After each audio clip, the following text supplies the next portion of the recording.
હરિઓમ વિદ્યાર્થી મિત્રો, સ્વાધ્યાય 1.1 ના 4 દાખલા બેટા આપણે ઓલરેડી કમ્પ્લીટ કરી ચૂક્યા છીએ કે જેની અંદર આપણે અચલ આધારની પદ્ધતિ અને પરંપરિત આધારની પદ્ધતિએ દાખલો ગણતા શીખી ગયા.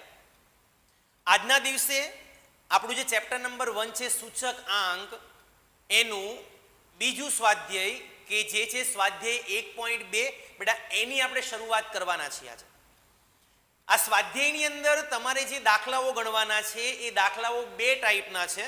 એમાં પહેલી વસ્તુ છે કે દાખલામાં તમને અચલ આધારનો સૂચકાંક આપેલો હશે અને તમારે એને પરંપરિતમાં ફેરવવાનો હશે, અથવા તો દાખલામાં તમને પરંપરિત આપેલો હશે અને તમારે એને બેટા અચલ આધારના સૂચકાંકની અંદર ફેરવવાનો હશે.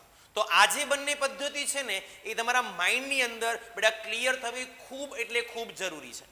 તો દરેક વિદ્યાર્થીઓ આ ચેપ્ટરના જે દાખલાઓ છે એકદમ ધ્યાનપૂર્વક સમજશે.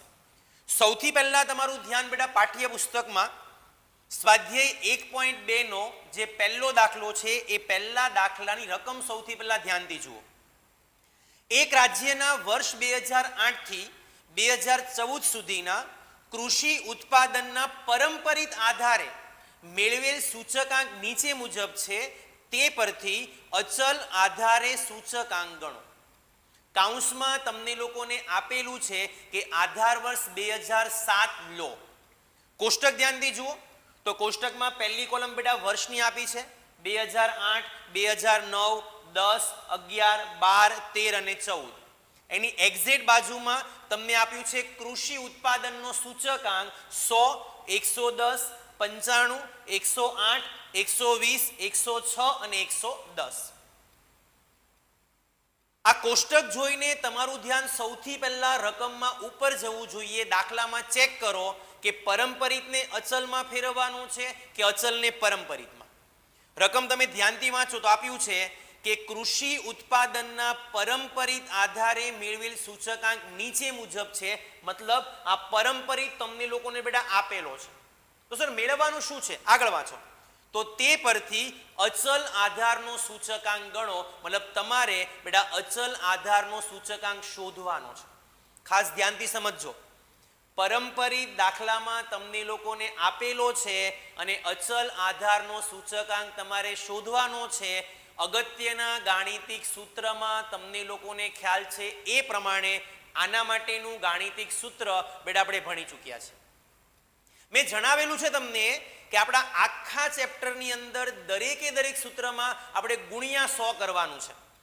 પણ આ ચેપ્ટરમાં તમારું એક સૂત્ર એવું છે કે જેમાં તમારે ગુણ્યા 100 ની જગ્યા પર બેટા 100 તમારે છેદમાં મૂકવાના છે અને એ વસ્તુનો ઉપયોગ આપણે આ દાખલાની અંદર કરવાના છે.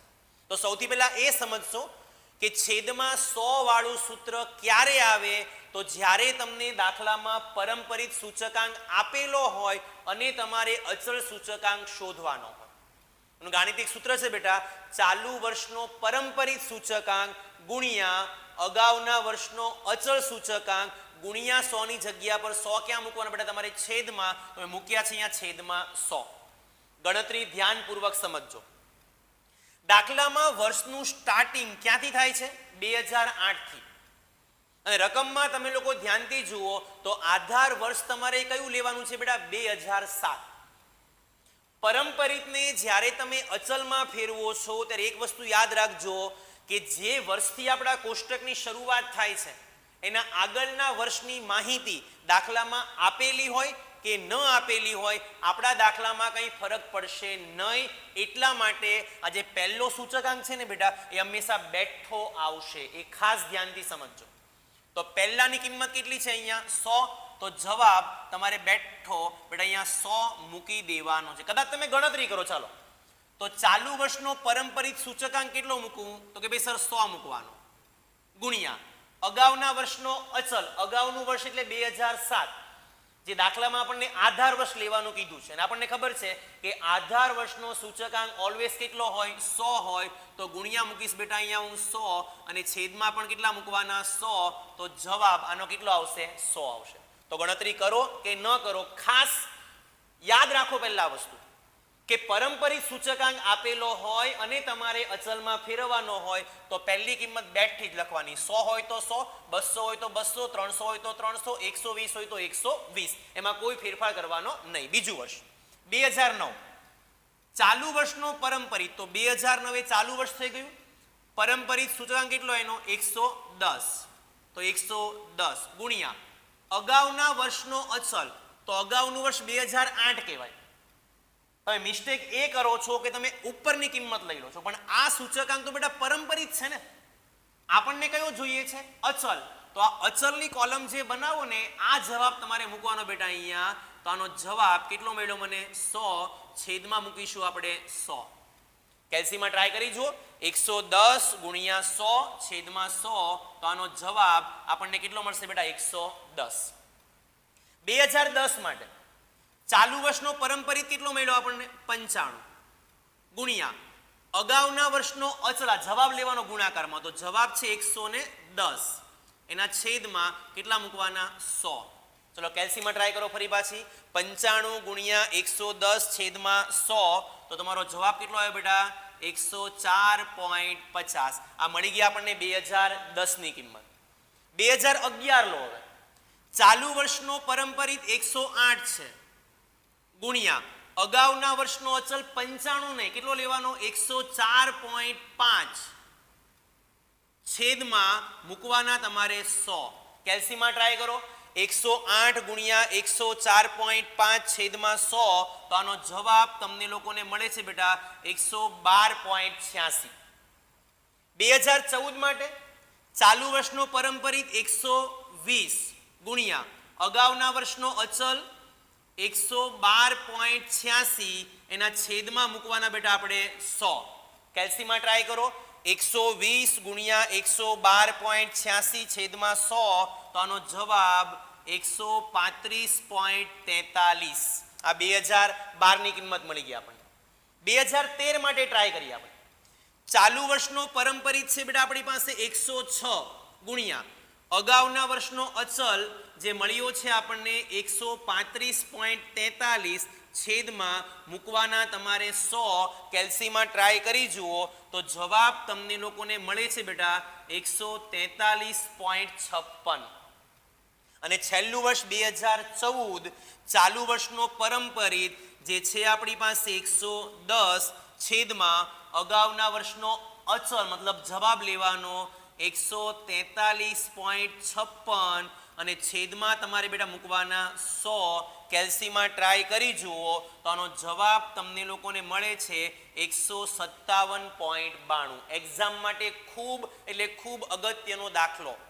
સેક્શન સીમાં તમને લોકોને 2 માર્ક્સમાં બેટા આ ટાઈપનો દાખલો પૂછાય કે જેમાં તમને પારંપરિક સૂચકાંક આપેલો હોય અને તમારે દાખલાની અંદર બેટા અચળ સૂચકાંક શોધવાનો હોય.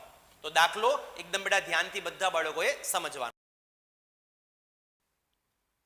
સ્વાધ્યાય 1.2 ના જો બેટા બીજા દાખલાની આપણે વાત કરીએ તો સૌથી પહેલા ધ્યાન બધા બાળકોનું રકમમાં. સ્વાધ્યાય 1.2 દાખલા નંબર 2.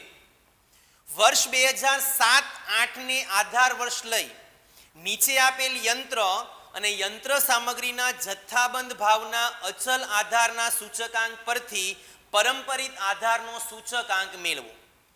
કોષ્ટકમાં વર્ષ આપ્યા છે 2008, 9, 9, 10, 10, 11, 11, 12 એ પ્રમાણે 14, 15 સુધી. અને યંત્ર સામગ્રીનો સૂચકાંક તમને આપ્યો છે 117.4, 118, 121.3, 125.1 એવી બેટા અલગ અલગ કિંમત તમને લોકોને અહીંયા આપેલી છે દાખલામાં. રકમમાં સૌથી પહેલા જોઈને નક્કી એ કરો કે શેનું શેમાં રૂપાંતર કરવાનું છે. તો ઉપર લાઈન ધ્યાનથી વાંચો. તો અચલ આધારના સૂચકાંક પરથી પારંપરિક આધારનો સૂચકાંક મેળવો, મતલબ દાખલામાં તમને અચલ આપેલો છે અને તમારે દાખલામાં પારંપરિક શોધવાનો છે, મતલબ અચલનું તમારે બેટા પારંપરિકમાં રૂપાંતર કરવાનું છે. તો અહીંયા તમારે છેદમાં 100 વાળું સૂત્ર નહીં પણ ગુણ્યા 100 વાળું સૂત્ર મૂકવાનું છે. તો સૂત્ર બાજુમાં લખ્યું બેટા મેં. પારંપરિક સૂચકાંક બરાબર ચાલુ વર્ષનો અચલ સૂચકાંક છેદમાં અગાઉના વર્ષનો અચલ સૂચકાંક ગુણ્યા 100. ધ્યાનથી સમજજો. પહેલું વર્ષ લઉં છું અહીંયા હું 2008-9. ચાલુ વર્ષનો અચળ સૂચકાંક કેટલો લખવાનો મારે? તો ચાલુ વર્ષનો અચળ સૂચકાંક 117.4 છેદમાં અગાઉનું વર્ષ. તો 2008-9 નું અગાઉનું વર્ષ 2007-8 કહેવાય. દાખલામાં ચેક કરો કે 7-8 અંગે માહિતી આપી છે તો યસ 2007-8 ને આધાર વર્ષ લેવાનું છે. તો આધાર વર્ષનો સૂચકાંક ઓલવેઝ કેટલો હોય? 100. એના ગુણ્યા તમારે કેટલા મૂકવાના? 100. તો આનો જવાબ બેટા મળી ગયો આપણને 117.4. હું જે વસ્તુ તમને લોકોને અત્યારે જણાવી રહ્યો છું એ ધ્યાનથી સમજજો. અગાઉ જે દાખલો આપણે ગણ્યો એ દાખલાની અંદર અગાઉના વર્ષની માહિતી આપેલી હોય કે ન આપેલી હોય દાખલામાં કંઈ ફરક ન પડે. પહેલા વર્ષની જે કિંમત હોય ને બેઠી લખવાની હોય. અગાઉના દાખલાની વાત કરું છું. પણ જ્યારે તમને દાખલામાં અચલ આપેલો હોય અને પરંપરિતમાં રૂપાંતર કરવાનું હોય ત્યારે ધ્યાન એ રાખજો કે પહેલું વર્ષ તમારું 2008-9 આપ્યું છે.